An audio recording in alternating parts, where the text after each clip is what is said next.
Assalamualaikum warahmatullahi wabarakatuh. Perkenalkan nama saya Muhammad Syuraiman dengan NIM 2204836. Pada kesempatan sore ini saya akan mempresentasikan PPT tentang pertemuan 2 mata kuliah keuangan negara, itu tentang tugas negara dalam perekonomian yang termasuk alokasi, distribusi, dan stabilisasi. Yang dosen pengampunya itu Ibu Nora Dr. Nora Eka Putri SIP MSI.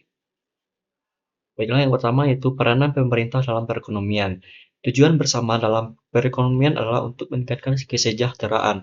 Untuk mensejahterakan masyarakat diperlukan aneka barang jasa yang dapat dan memenuhi kebutuhan masyarakat. Selain itu, terjadinya lapangan pekerjaan yang memadai bagi masyarakat sebagai sumber nafkah untuk mendapatkan penghasilan guna membeli barang dan jasa yang dibutuhkannya.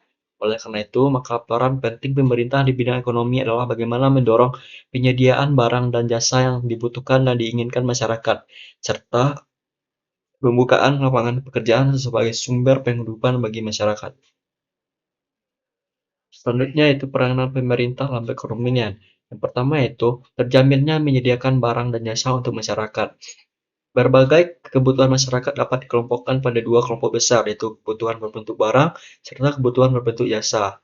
Tahap awal dari pengadaan barang dan jasa yang dibutuhkan untuk keberlangsungan kehidupan masyarakat di masa mendatang adalah melakukan investasi saat ini. Tanpa ada investasi saat ini, sulit membayangkan kebutuhan barang dan jasa untuk keberlangsungan kehidupan di masa depan dapat dipenuhi. Yang kedua yaitu tersedianya lapangan pekerjaan sebagai sumber nafkah bagi masyarakat. Keberhasilan suatu pemerintah, baik pemerintah pusat maupun pemerintah daerah, sangat ditentukan oleh kemampuannya untuk meningkatkan kesejahteraan masyarakatnya.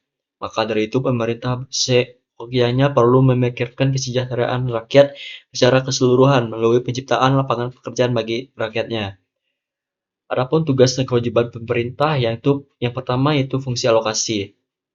Fungsi alokasi pada dasarnya yang memiliki suatu negara adalah terbatas. Pemerintah harus menentukan seberapa dari sumber daya yang dimiliki akan dipergunakan besar memproduksi barang-barang publik, dan seberapa akan digunakan untuk memproduksi barang-barang individu. Pemerintah harus menentukan dari barang-barang publik yang diperlukan warganya, seberapa besar harus disediakan oleh pemerintah, dan seberapa besar yang dapat disediakan oleh rumah tangga perusahaan. Tidak semua barang dan jasa yang dapat disediakan oleh sektor swasta.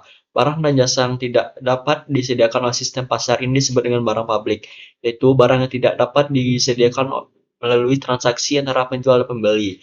Sistem pasar tidak dapat menyediakan barang atau jasa tertentu. Oleh karena itu, manfaat dari adanya barang tersebut tidak hanya dirasakan secara pribadi, akan tetapi dinikmati oleh orang lain. Adapun fungsi yang kedua itu fungsi distribusi. Pemerintah berupaya untuk mendistribusikan pendapatan negara atau kekayaan agar masyarakat sejahtera. Tapi bagaimanapun juga upaya ini tidaklah mudah karena banyak faktor yang mempengaruhi perolehan pendapatan. Misalnya kepemilikan faktor produksi, permintaan dan penawaran faktor produksi, sistem warisan, dan kemampuan seseorang. Distribusi pendapatan dan kekayaan melalui pasar walau efisien maupun tidak adil. Oleh karena itu, pemerintah harus campur tangan. Distribusi pendapatan tergantung dari pemilikan faktor-faktor produksi, permintaan, dan penawaran faktor produksi, sistem warisan, dan kemampuan memperoleh pendapatan. Kemampuan memperoleh pendapatan tergantung dari pendidikan, bakat, dan sebagaimana, sedangkan warisan tergantung dari hukum yang berlaku. Distribusi pendapatan dan kekayaan yang ditimbulkan oleh sistem pasar mungkin dianggap oleh masyarakat sebagai tidak adil. Masalah keadilan dalam distribusi pendapatan merupakan masalah yang rumit dalam ilmu ekonomi. Ada sebagian ahli ekonomi yang berpendapat bahwa masalah efisiensi harus dipisahkan dari masalah keadilan, atau arti kata lain, masalah keadilan dan masalah efisiensi merupakan kebatilan. Fungsi terakhir yaitu fungsi stabilisasi. Pemerintah dengan kebijaksanaan fiskal perlu mempertahankan atau mencapai tujuan seperti kesempatan kerja yang tinggi, stabilitas tingkat harga, rekening luar negeri yang baik, serta tingkat pertumbuhan yang memadai. Pada pemerintahan modern saat ini, hampir semua negara menyerahkan roda perekonomian kepada pihak swasta dan perusahaan. Adapun tugas dan kewajiban pemerintah, pemerintah lebih berperan sebagai stabilisator untuk menjaga perekonomian berjalan dengan normal, dengan cara agar permasalahan terjadi pada satu sektor perekonomian tidak merembet ke sektor lain. Yang kedua, menjaga agar perekonomian kondusif. Maksudnya itu inflasi terkendali, sistem keamanan terjamin, dan kepastian hukum terjaga. Kegagalan pemerintah. Pasar yang gagal menimbulkan intervensi pemerintah dengan program-programnya. Adapun faktor-faktor kegagalan pemerintah yang pertama, campur tangan pemerintah kadang-kadang menimbulkan dampak yang tidak diperkirakan terlebih dahulu. Yang kedua, pemerintah tidak dapat mengantisipasi akibat kebijakan yang diambilnya. Yang ketiga, campur tangan pemerintah memerlukan biaya yang tidak murah. Oleh karena itu, maka campur tangan pemerintah harus dipertimbangkan manfaat dan biayanya secara cermat agar tidak lebih besar daripada biaya masyarakat tanpa adanya campur tangan pemerintah. Yang keempat itu, pemerintah terbatas di dalam mengendalikan akibat kebijaksanaan.